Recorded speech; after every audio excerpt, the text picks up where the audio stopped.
Hello everyone, welcome back to my channel. Please subscribe my channel. The studio lights, usually a comforting warmth, felt like a bank of interrogation lamps. Michael straightened his tie for the third time, the smooth silk doing little to calm the sudden, skittering pulse in his wrist. It was just a pre-taped segment, a bit of Halloween fun. A box set on the desk, innocuous and dark.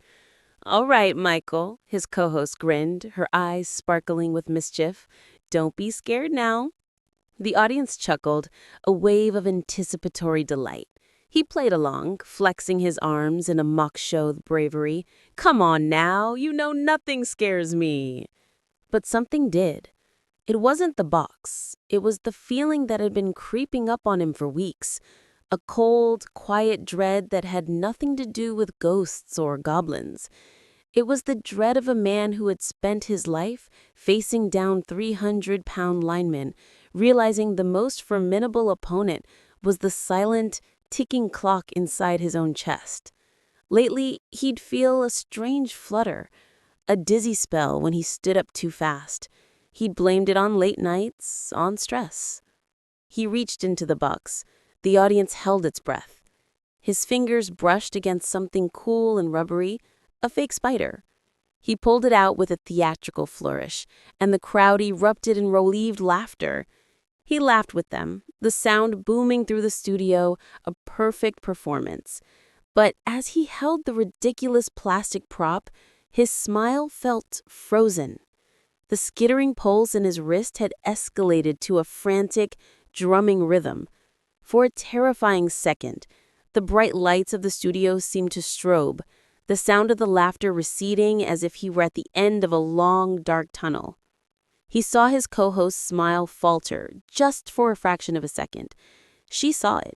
She saw the blood drain from his face, the micro-expression of genuine panic that flashed in his eyes before his professional training slammed a charming grin back into place. "See?" he boomed, tossing the spider back into the box. "Nothing to it." The segment ended. The music swelled. As they cut to a commercial, the world snapped back into sharp, terrifying focus. He could feel the sweat beading on his forehead. He took a slow, deliberate sip of water, his hand remarkably steady, a testament to a lifetime of composure.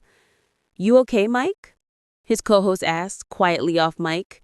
"Never better," he lied, the smile still plastered on his face. "Just getting into the Halloween spirit." But the fans, with their hawk-like eyes and instinct for authenticity, had seen it too. Online, the reaction was immediate. The comments under the clip weren't just about the prank. Did anyone else see the look on Michael's face? That wasn't acting. He looked genuinely spooked for a second there. "You good, Mike?" That was a real moment of panic. "Hope everything's all right." Sitting in his dressing room later, he scrolled through the comments. They were a mirror, reflecting back the fear he had tried so hard to hide. They hadn't been scared by the spider. They had been scared for him. They saw the crack in the invincible armor of GMA's friendly giant. He looked at his reflection in the brightly lit mirror. The fear was still there, a cold stone in his gut. The plastic spider was a joke, a trivial fright. But the real scare had come from within, a silent, internal alarm that something was off balance. The fans had reacted to a moment of unscripted humanity, a flicker of vulnerability in a man who was always in control. And as he sat there in the quiet, he knew the only thing left to do was to listen to it. The box was empty, but the fear was real.